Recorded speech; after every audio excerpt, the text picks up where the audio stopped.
अभी जम्मू कश्मीर से आ रहा हूं और केवल यहां की सभा के लिए आया हूं, अन्यथा मेरे और भी कार्यक्रम थे। मैंने कहा नहीं, मैं जाऊंगा सरगना में, मैं इस बार जरूर जाऊंगा, 24 में मैं जरूर जाऊंगा।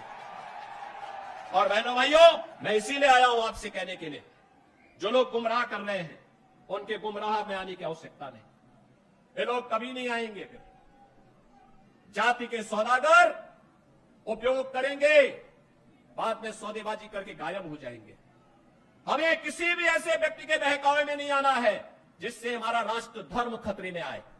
याद रखना, इस देश के राष्ट्र धर्म को हमेशा खतरा जब भी आया है, इन्हीं लोगों के कारण आया है जिन्होंने जातीयता के आधार पर समाज के सामाजिक ताने बाने को छिन्न भिन्न किया है, हमेशा छिन्न भिन्न किया है।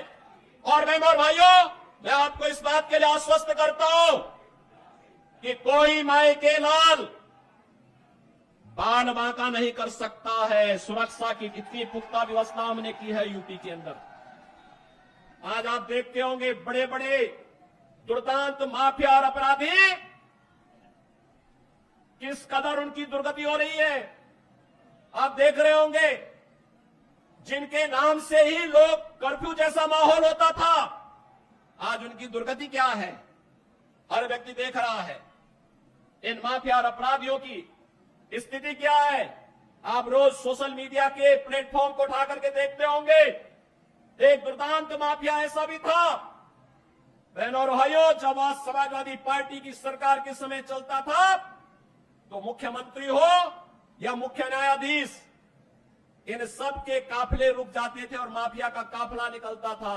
और जब हमने कार्रवाई की उस माफिया के खिलाफ और उसको रगड़ करके कोर्ट के सामने प्रस्तुत किया तो उसकी पैंट गीली हो गई थी, उसकी पैंट गीली हो गई थी। और तब हमने कहा था, उस समय उसको हमने कहा था, कानून को रौंदने वाले, आज कानून कितना बड़ा होता है एहसास हो रहा है कि नहीं हो रहा है। और निर्दोष लोगों को मारोगे तो मिट्टी भी नहीं मिल पाएगी।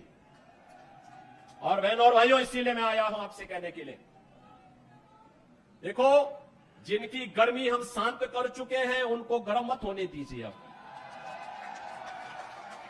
इस क्षेत्र को विकास की मुख्य धारा के साथ जुड़ने दो। उनकी सबकी गर्मी शांत हो गई है, वे गए काम से।